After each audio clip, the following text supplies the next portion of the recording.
వేకువ వాక్యము ఇది దైవ వాక్యము. వేకువ వాక్యము ఇది దైవ వాక్యము. వేకువ వాక్యము ఇది దైవ వాక్యము. వేకువ వాక్యము ఇది దైవ వాక్యము. వేకువ వాక్యం కొరకై ఈ ఉదయకాల సమయంలో పరిశుద్ధ గ్రంథం దేవుని వాక్యంలో నుంచి మత్తయి సువార్త 28వ అధ్యాయము 20వ వచనము. యుగ సమాప్తి వరకు సదాకాలము మీతో కూడా ఉన్నాను. యుగ సమాప్తి వరకు సదాకాలము మీతో కూడా ఉన్నాను. ప్రియులారా, ఈ ఉదయకాలము దేవుడు మనతో మాట్లాడుతున్న గొప్ప మాట ఏంటంటే, యుగ సమాప్తి వరకు సదాకాలము నేను మీతో కూడా ఉన్నాను. ఈ మాట మనకెంత ధైర్యాన్ని ఇస్తుందంటే, మనకి ఎంత బలాన్ని ఇస్తుంది అంటే, ఇక్కడ రెండు విషయాలు మనం జాగ్రత్తగా చూడవచ్చు. దేవుడు మనకి యుగ సమాప్తి వరకు ఉంటానంటున్నాడు.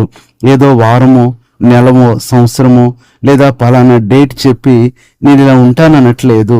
God's presence never be expired. దేవుని యొక్క సన్నిధికి తోడికి ఎప్పుడు కూడా అది మరి అంతిమ కాలం అనేది, పరిమిత కాలం అనేది ఉండదు. ఎందుకంటే ఆయన ఎల్లప్పుడూ మనతో ఉంటాడు. ఈ ఉదయ కాలంలో దేవుడు మనతో మాట్లాడుతున్న మాట, నేను మీకు యుగ సమాప్తి వరకు ఉంటాను. సగం వరకు ఉండే మనుషులు, సమాప్తి వరకు ఉండే దేవుడు. నిజమే, ఈ దినాన్ని మనం చూసినట్లయితే మనుషులు మనతో సగమే ఉంటారు. వీళ్ళు జీవితాంతం ఉంటారు అని నువ్వు అనుకుంటావు, కానీ సగంలోనే వాళ్ళు వెళ్ళిపోతారు. వాళ్ళ ప్రేమ జీవితాంతం ఉంటుంది అనుకుంటావు, కానీ సగంలోనే వెళ్ళిపోతుంది. వారి సహాయము, వారి తోడు జీవితాంతం ఉంటుంది అని నువ్వు భ్రమపడతావు, నమ్ముతావు, కానీ కొన్నిసార్లు సగం వరకు కూడా అది ఉండదు. కాబట్టి ఈ ఉదయకాల సమయంలో ఈ రెండు విషయాలు, సగం వరకు ఉండే మనుషులు, సమాప్తి వరకు ఉండే దేవుడు. ఈ దినాన నీకు ఎవరు కావాలి? సగం వరకు ఉండే మనుషుల కోసం ఎంతో ప్రయాసపడుతున్నావు, కష్టపడుతున్నావు, వారి కొరకు రాత్రింబగళ్ళు చాకరీ చేస్తున్నావు, కానీ సమాప్తి వరకు ఉండే దేవునికి కనీసము ఏమీ చేయలేకపోతున్నావు. ప్రియులారా, ఈ ఉదయకాల సమయంలో ఆయన సమాప్తి వరకు ఉంటాను అని చెప్తే, ఆయన సమాప్తి వరకు ఏమి ఉంచుతాడు? దేవుని యొక్క ఏ దీవెనలు సమాప్తి వరకు ఉంటాయి అంటే, దేవుని వాక్యంలో నుంచి ఒక మాట చూసినట్లయితే, పరిశుద్ధ గ్రంథం బైబిల్లో నుంచి 1 యోహాను 4:12 చివరి మాట చూస్తే, దేవుడు మన యందు నిలిచియుండును, ఆయన ప్రేమ మన యందు సంపూర్ణ మగును. సమాప్తి వరకు మనతో ఉండేది ఏంటంటే ప్రేమ. సమాప్తి వరకు ఉండే ప్రేమ. ఆయన ప్రేమించి మధ్యలో ద్వేషించేవాడు కాదు. మనుషుల ప్రేమ ఈ రోజున్నట్టు రేపు ఉండదు. ఎప్పుడూ కూడా లవింగ్ పారామీటర్ అనేది మనం చూసినట్లయితే ప్రేమలో చాలా హెచ్చు తక్కువలు వస్తాయి. ఒకప్పుడు 99% ఉన్న ప్రేమ ఇప్పుడు 9% కూడా ఉండకపోవచ్చు. ఇలాంటి దినాలు. కానీ దేవుని ప్రేమ ఎప్పుడు కూడా ఎత్తుపల్లాలు, అప్ అండ్ డౌన్స్ ఏమాత్రం ఉండవు. ఆయన మొదటికి ఎలా ప్రేమించాడో సమాప్తి వరకు అలాగే ప్రేమిస్తాడు. ఇది మొట్టమొదటిది. రెండవది చూసినట్లయితే కీర్తన 30వ కీర్తన 5వ వచనం, ఆయన కోపము నిమిషమాత్రముండును, ఆయన దయ ఆయుష్కాలమంతయు నిలుచును. ప్రియులారా, రెండవది చూసినట్లయితే సమాప్తి వరకు ఉండేది ఆయన దయ. ఆ మాట ఎంత బాగుందండి. ఈరోజు మనుషులు మనకి దయ చూపించరు. కొన్ని సంవత్సరాలుగా నువ్వు బతిమలాడుతున్నా, కొన్ని ఏళ్లుగా నువ్వు ఎంతో అడుగుతున్నా, కాళ్ళ మీద పడుతున్నా దయ లేని మనుషులు ఎంతో మంది ఉంటారు.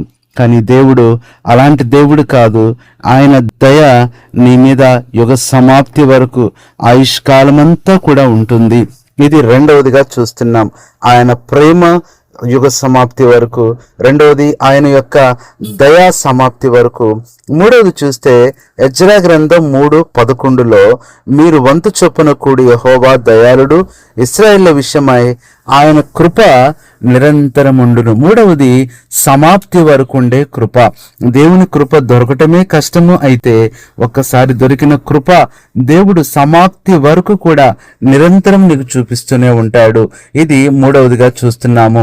నాలుగవదిగా చూసినట్లయితే లూకా సువార్త 1వ అధ్యాయము 50వ వచనములో ఆయనకు భయపడి వారి మీద ఆయన కనికరము తరతరముల వరకు ఉండును. ప్రియులారా, నాలుగవది మనం చూసినట్లయితే ఆయన కనికరము సమాప్తి వరకు ఉండేది. మనుషులకి కనికరం ఉండదు. బంధువులు, స్నేహితులు ఎవరైనా సరే ఎంత కనికరము లేకుండా మాట్లాడతారు, కనికరం లేకుండా నీ పట్ల ప్రవర్తిస్తారు. కానీ దేవుడు అలాంటి దేవుడు కాదు. ఆయన కనికర సంపూర్ణుడు కాబట్టి ఆయన నీ చెయ్యి విడవడు. ఇది నాలుగవదిగా చూస్తున్నాము.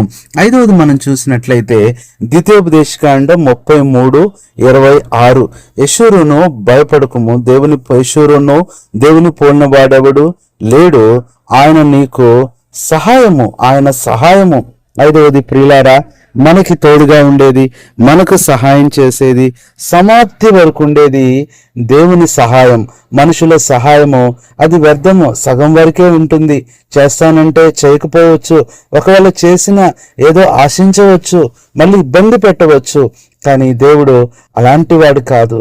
యుగ సమాప్తి వరకు సహాయం చేస్తూనే ఉంటాడు. 6వ మాట కీర్తన 35వ కీర్తన 9వ వచనం, అప్పుడు యెహోవా యందు నేను హర్షించెదను, ఆయన రక్షణను బట్టి నేను సంతోషించెదను. 6వది ఆయన రక్షణ. ప్రియులరా, 6వది ఆయన రక్షణ. ఒక్కసారి ప్రభువు నిన్ను రక్షించాడంటే వదిలిపెట్టే దేవుడు కాదు. నీ కష్టాలలో, నీ బాధల్లో, నీ అనారోగ్యాల్లో, నీ ఇబ్బందుల్లో, నీ ఉపద్రవాల్లో, గాఢాంధకార లోయల్లో, అలాంటి పరిస్థితుల్లో వెళ్ళినా ఆయన నిన్ను రక్షించేవాడుగా ఉంటున్నాడు. ఆయన నిన్ను మర్చిపోడు. కాబట్టి యుగ సమాప్తి వరకు ఆయన రక్షణ.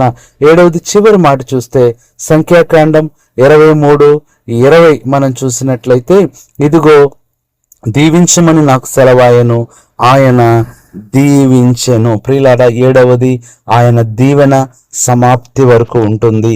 మనుషులు ఇప్పుడు నిన్ను పొగడొచ్చు, రేపు నిన్ను తిడతారు. ఇప్పుడు నిన్ను దీవించవచ్చు, రేపు శపిస్తారు. ఒక్క దీవెనకు 100 శాపాలు పెట్టేవాళ్ళు చాలా మంది ఉంటారు. కానీ ప్రియులారా, నీ దేవుడు అలాంటి దేవుడు కాదు. నీ శాపాలనే దీవెనగా ఆయన మార్చే దేవుడిగా ఉంటున్నాడు.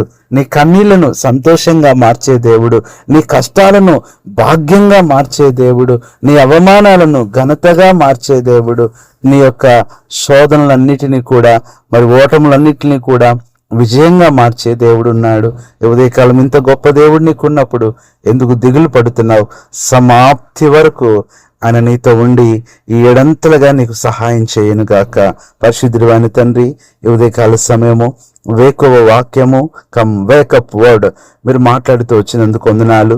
వీళ్ళందరినీ మీరు దర్శించి వారు ఏ దిగులు పడుతున్నారు, ఒంటరితనంలో ఏదో కోల్పోయారని, ఎవరినో పోగొట్టుకున్నారని బాధపడుతున్నారేమో, కానీ సమాప్తి వరకు ఉండే దేవుడు ఉన్నాడు అని ధైర్యం చెప్పారు.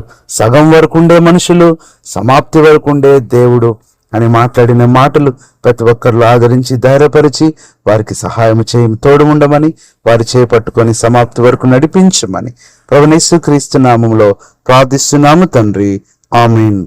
మన తండ్రి అయిన దేవుని ప్రేమ, ప్రభువైన యేసుక్రీస్తు కృప, పరిశుద్ధాత్మన్యోని సహవాసం మనందరికీ సదాకాలం తోడైండి నడిపించునుగాక. ఆమేన్.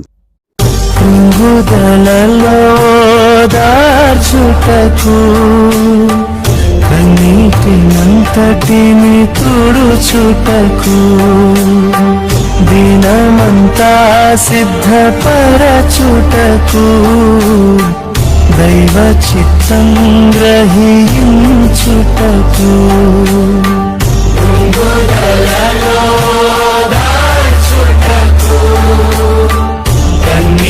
కన్నీటినంతటిని తుడుచుటకు దినమంతా సిద్ధపరచుటకు దైవ చిత్తం గ్రహించుటకు వేకువ వాక్యము, ఇది దైవ వాక్యము. వేకువ వాక్యము,